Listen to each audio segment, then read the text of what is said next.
নমস্কার, আমি রীতা। কেমন আছেন সবাই? আশা করি সবাই ভালো আছেন, আর আমরাও ভালো আছি। আমার নতুন আর একটি ব্লগে আপনাদের সবাইকে স্বাগত জানাই। এই দিনটা ছিল সম্ভবত মঙ্গলবার, আর সোনার তো এই দিনগুলোতে পড়া থাকে, অর্থাৎ মঙ্গল, বৃহস্পতি, শনি। তো উঠেছে 6:30টায়, আর আমিও উঠে পড়েছি। আর উঠে দেখি চারিদিকে এইভাবে কুয়াশাচ্ছন্ন হয়ে আছে। দেখতে তো ভারী সুন্দর লাগছে, তবে ঠান্ডাও বেশ লাগছে। মনে তো হচ্ছিলই না যে আর কম্বল থেকে বেরোই। আর সোনা দেখে বলছিল, মা দেখো, দেখতে যেন মনে হচ্ছে একেবারে আমরা পাহাড়ি এলাকায় আছি। তবে কথাটা কিন্তু একেবারে মন্দ বলেনি, খানিকটা ওই রকমই লাগছিল। বাবা বসে আছে, বাবা বসে আছে। Good morning. আমি তো অনেক আগেই দাঁত ব্রাশ করে ফ্রেশ হয়ে নিয়েছি, তবে ওই যে বললাম, সোনার সব কিছুতেই একটু দেরি হয়, তাই তার মুখ ধোয়া এখনও হয়নি। আর সকালবেলা এই ফুলটার উপর শিশির বিন্দু পড়েছে, তো দেখতে ভারী সুন্দর লাগছে। আর এই তো চা অনেকক্ষণ করা হয়ে গিয়েছিল, তবে বাইরের দৃশ্যটা একটু আপনাদের সঙ্গে শেয়ার করলাম, তাই চা খেতে একটু দেরি হয়ে গেল। আর এই চাটা আমার হাজব্যান্ড অনেকক্ষণ আগেই করে রেখেছে, তো এখন তিনজনে মিলে চা খেয়ে নেব, আর তারপর যে যার কাজ শুরু করে দেবো। কারণ সোনা তো এক্ষুনি যাবে চা খেয়ে পড়তে, আর আমি আমার সংসারের কাজগুলো আস্তে ধীরে সেরে নেব। আর এই তো তার যেতে এখনও বেশ কিছুটা সময় দেরি আছে, কারণ বইপত্র সে গতকাল রাতে গুছিয়ে রাখেনি, আর কি কি নিতে হবে সেইগুলো সে গুছিয়ে নিয়ে এক্ষুনি বেরিয়ে পড়বে।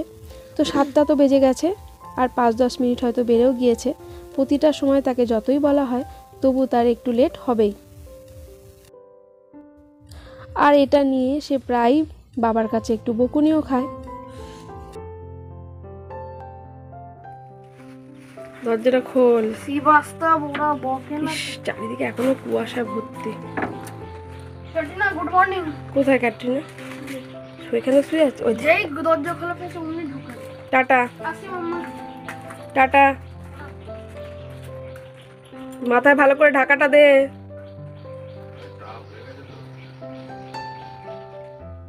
টাটা।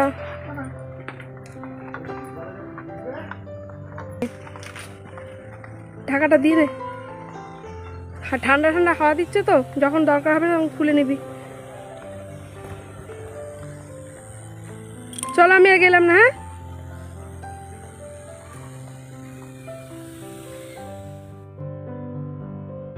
এই দৃশ্যটা দেখার পর আপনাদের হয়তো অনেকেরই মনে হতে পারে, এই তো একবার সোনা বেরিয়ে গেল, আবার কোথায় গেল? আসলে সোনা যে টিউশনে ওই সময় বেরিয়েছে, তারপর সে এখান থেকে পড়ে এসে বাড়িতে স্নান সেরে খাওয়া দাওয়া করে নিয়েছে, আর এই যে বেরোলো, এখন সে স্কুল যাওয়ার উদ্দেশ্যেই বেরিয়েছে। তো ওই মাঝের সময়টুকু আমি আর কোনো ভিডিও শ্যুট করতে পারিনি, তাই দুটো বাড়ি যাওয়াটা আপনারা দেখছেন যে সে বাড়ি থেকে বেরিয়ে যাচ্ছে। যাই হোক, সে যতক্ষণ বাড়ি ছিল না, তার মধ্যে আমি সংসারের সমস্ত কাজকর্ম গুছিয়ে নিয়েছি। আর তারপরেই তো একটু চা খেয়ে নিয়ে এবার দুপুরে রান্নাটা চাপিয়ে দেবো। আর আমার হাজব্যান্ডের কি হয়েছে আমি জানি না, এক হচ্ছে পালং শাক, আর তার সঙ্গে এই যে শীতকালীন সবজি দিয়ে খিচুড়ি, তার সে এই দুটো জিনিস এখন এতটাই পছন্দ করছে যে আমি বার কয়েক সেটা রান্না করে ফেললাম। আর আজকেও সেই মতো তার ইচ্ছে হয়েছে সমস্ত সবজি দিয়ে সে খিচুড়ি খাবে, তাই শীতের সবজি ঘরে যেটুকু আছে সেটা দিয়ে আজ আবার খিচুড়ি রান্না করছি। তবে এটাও আজকে পুরোটাই আপনাদের সঙ্গে শেয়ার করব, একদম শুরু থেকে শেষ পর্যন্ত, কারণ আমার এক আপু, তার ভীষণ পছন্দ এই খিচুড়ির রেসিপিটি, সেটা তার কমেন্ট পড়লে আমি বুঝতে পারি। কারণ যতবারই আমি এই খিচুড়িটা শেয়ার করেছি অল্প বিস্তর, ততবারই সে আমাকে দুবার কমেন্ট করেছিল যে আমি কি ফোড়ন দিই। তাই ভাবলাম একেবারে প্রথম থেকে শেষ পর্যন্ত আজকে আমি যেভাবে খিচুড়িটা রান্না করি সেটা আপনাদের সঙ্গে শেয়ার করব। আর এই তো পরিমাণ মতো চাল ডাল নিয়ে নিলাম, তবে ডালটা একটুখানি শুকনো খোলায় নেড়ে নেব, এতে খেতে ভালো লাগবে। আর এদিকে চালটা ধুয়ে পরিমাণ মতো চাল নিয়েছিলাম, সেটা ধুয়ে বসিয়ে দিলাম। তবে আজকে কিন্তু বাড়িতে একটু কাজ হচ্ছে, কোনো লেবার নেই, সঙ্গে আমার হাজব্যান্ড আছে, আর তার সঙ্গে আমার জামাইবাবু আছে, তো উনিও আজকে দুপুরবেলা আমাদের এখানেই খাবেন। আর এই তো ডালটা বেশ ভালো করে এটাকে শুকনো খোলায় নেড়ে নিয়েছি, আর বার কয়েক এবার ধুয়েও নিচ্ছি। তবে দেখানোর সুবিধার জন্য এটা শুধুমাত্র আপনাদের একবারই শেয়ার করলাম। আর এই তো এবার ডালটাও দিয়ে দিলাম। তো এবার ভালোভাবে ফুটে গেলে তারপরে সমস্ত কিছু যা আস্তে ধীরে দেওয়া হবে সেটা সেইভাবে আপনাদের সঙ্গে শেয়ার করব। তবে অবশ্যই একটু নুন দিয়ে দিচ্ছি।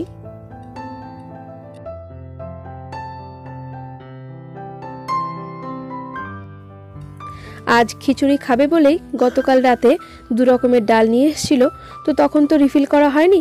এখন খিচুড়ির জন্য পরিমাণ মতো নিয়ে নিলাম, আর বাকি ডালটা এখন এই দুটো কোটোতে রিফিল করে নিলাম।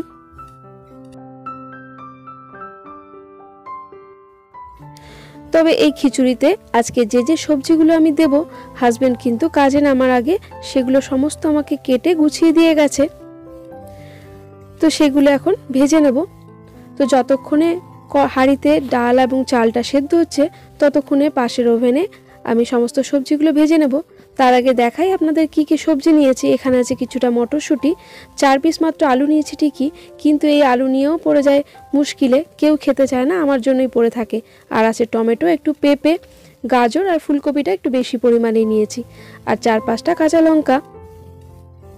তো এখন সবজিগুলো আলাদা আলাদা করে ভেজে নেব।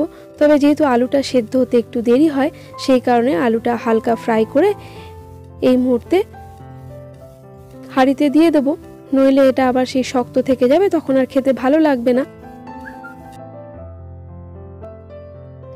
তবে ছেলে কিন্তু খিচুড়িটা সেরকম পছন্দ করে না। বাড়ি থাকলে হয়তো একটু আধটু খেত, কিন্তু যেহেতু সে স্কুলে, তাই তার আর খাওয়া হবে না, কারণ সে বাড়ি ফিরতে ফিরতে প্রায় 5টা বেজে যাবে।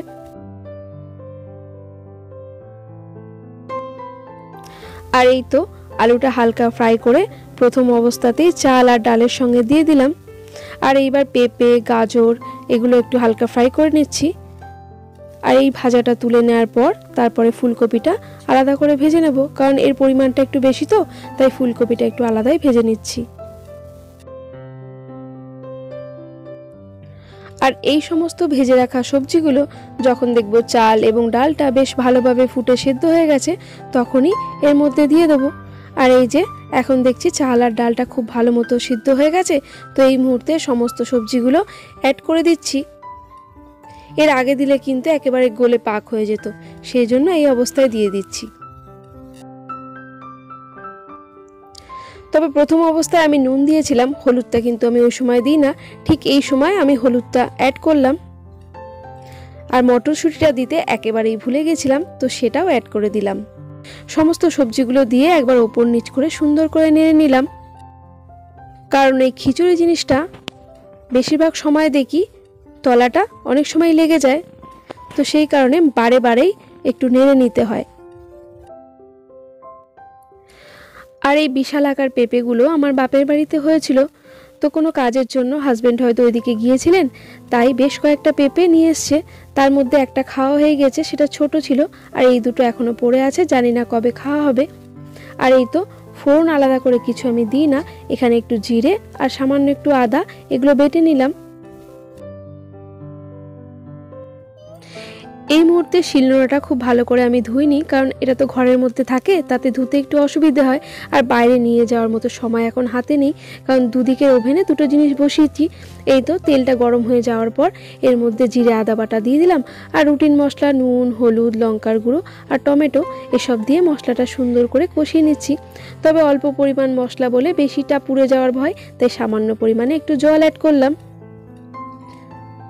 আর এদিকে 4-5টা কাঁচা লঙ্কা তখন দিতে ভুলে গিয়েছিলাম, আর এই মুহূর্তে দিয়ে দিলাম। আর ঠিক নামাবো তো, আর বেশি সময় বাকি নেই, তাই আগে আগে টমেটোটা এখন দিয়ে দিলাম। আর মশলাটা খুব সুন্দর করে কষিয়ে নিয়েছি। এবার খিচুড়ির মধ্যে এটাকে অ্যাড করে দিলাম।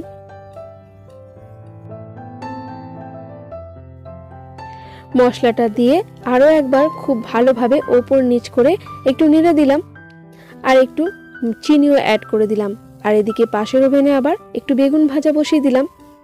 আর নামানোর আগে এই তো একটু ঘি আর একটু গরম মশলা অ্যাড করব, ব্যাস তাহলেই হয়ে যাবে শীতকালীন সবজি দিয়ে খিচুড়ি। খেতে কিন্তু বেশ ভালোই হয়েছিল, তবে আগের দিনেরটা আরও বেশি ভালো হয়েছিল। এইটুকুনি জল রাখলাম এই কারণে, এটা যখন ঠান্ডা হয়ে যাবে এটা আরও অনেক বেশি গাঢ় হয়ে যাবে।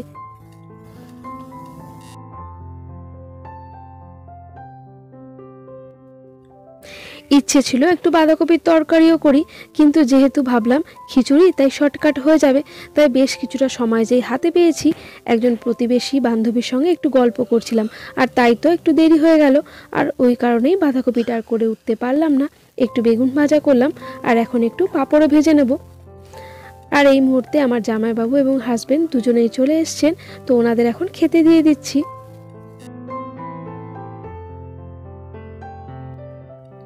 শীতকালে গরম গরম খিচুড়ি আর পাতে যদি থাকে গরম বেগুন ভাজা, তো খেতে কিন্তু দারুণ লাগে, তাই না? আর এই যে এখন একটু পাঁপড়ও ভেজে নিচ্ছি। জামাইবাবু এবং হাজবেন্ডের খাওয়া হয়ে গেলে তারপর আমিও খাবারটা নিয়ে বসবো।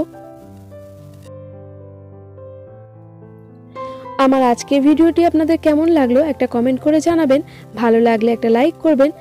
আর যারা এই ধরনের ভিডিওগুলি প্রতিনিয়ত দেখতে চান চাইলে আমার চ্যানেলটি সাবস্ক্রাইবও করতে পারেন। আর যারা যারা অলরেডি তা করে ফেলেছেন তাদের অসংখ্য ধন্যবাদ। গতকালের আমার ব্লগটি দেখে আমার এক বোন পূজা এবং আর এক বোন প্রীতি খুব সুন্দর কমেন্ট করেছেন। তো তোমাদের কমেন্টগুলি পড়ে আমার এত ভালো লেগেছে, আর তোমরা এত সুন্দর করে আমাকে বুঝিয়েছো। সত্যি এটা যে আমার কাছে কত বড় পাওয়া সেটা তোমাদের বলে বোঝাতে পারবো না। আর আমার টমেটো রান্নাটা যেটা তোমাদের ভালো লেগেছে সেটা খেতে আমারও কিন্তু খুব ভালো লেগেছে। আর এটা আমি প্রথমেই রান্না করলাম ওই দিন। আর কিভাবে রান্না করব তার ইনস্ট্রাকশনটা আমার হাজবেন্ডই বলে দিয়েছিলেন। আর এই তো সকলের খাওয়া হয়ে যাওয়ার পর আমি নিজের খাবারটাও নিয়ে বসে পড়লাম। খাওয়া দাওয়া সেরে নিয়ে যেটুকু যা বাসন বেরিয়েছে সেগুলো মেজে ধুয়ে নেব, কারণ শীতকালের বেলা একবার যদি ঘরে ঢুকে কম্বলের তলায় ঢুকে পড়ি তারপর আর মন চায় না যে কোনো কাজ করি। আর এই তো খাওয়া দাওয়া সেরে আমার হাজবেন্ড আর জামাইবাবু তার কাজে লেগে পড়েছে। আজকে কিছু কাজ বাকি ছিল খুচখাচ, যেগুলো না করলেই নয়। তো কিছু অংশ এখানে ঝরে পড়ে গেছিলো যখন হাজবেন্ড সেদিনকে ড্রিল মেশিন চালানোর পর এখান থেকে তার ভাইব্রেশনের জন্য কিছু অংশ না ভেঙে পড়ে গেছিলো। তো সেই খুচরো কাজগুলোই আজকে সেরে নিচ্ছেন। সঙ্গে আমার হাজবেন্ড আছে হেল্প করার জন্য।